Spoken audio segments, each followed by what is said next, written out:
आजच्या दिवसाची सुरुवात थोडंसं शॉकिंग न्यूजपासून झाली. काल आमच्या मावशी सुट्टीवर होत्या.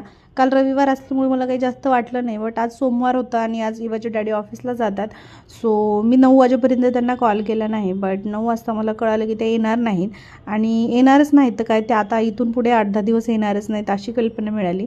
ॲक्च्युली मला माहीत होतं त्यांच्या घरी लग्न वगैरे आहे तर ते येणार नाहीत. बट एवढे दिवस येणार नाहीत हे माहिती नव्हतं. बट एकदम शॉकिंग होतं माझ्यासाठी, कारण मी जेव्हा उठले अगदी आरामशीर उठले की म्हटलं आता येतील मावशी आणि 1-2 दिवस म्हणजे नंतर आहे सुट्टी असाच माझा अंदाजा होता. बट 2-3 दिवस अगोदरच त्यांनी घेतली. बट तरीसुद्धा मी कसंबसं मॅनेज केलं. जास्त स्वयंपाक बनला नसता कारण खूप कमी टाईम होता. सो मी काय केलं, थालीपीठ वगैरे बनवलं आणि त्याच्यासोबत चटणी बनवली.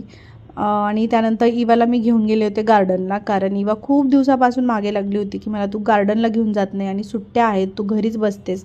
सो तिला फिरवून आणलं खूप ठिकाणी आणि त्यानंतर मी गेले होते मेडिकलला. आता 2-3 दिवसात वटपौर्णिमा येणार आहे आणि त्याच्यासाठी मला फेशियल करायचं होतं. बट मला नाही जमलं ॲक्च्युली फेशियल याच्यासाठी, कारण मला एक व्हिडिओ बनवायचा होता मेकअपशी रिलेटेड. सो ते काही जमलं नाही, मला वेळ भेटत नव्हता. त्याच्यामुळे मी विचार केला की फेस सिरम घेऊया. तर मी फेस सिरमवाला एक मास्क असतो तो घेतला. आता त्याचा रिझल्ट काय आहे काय नाही हा मी तुम्हाला यूज केल्याच्यानंतर उद्याच्या ब्लॉगमध्ये दाखवेन. ब्लॉग लेट येईल बट जसं जमल तसं मी तुम्हाला ते पोस्ट करेन. 2 प्रकारचे फेस मास्क घेतले, गार्नियरचेच आहेत आणि गार्नियरचा रिझल्ट खूप छान असतो. आता हे यूज केल्यानंतर मी तुम्हाला ॲक्च्युअल रिझल्ट दाखवेनच. सो असा होता माझा दिवस. ब्लॉग आवडला असेल तर लाईक करा. भेटूया उद्याच्या ब्लॉगमध्ये. बाय.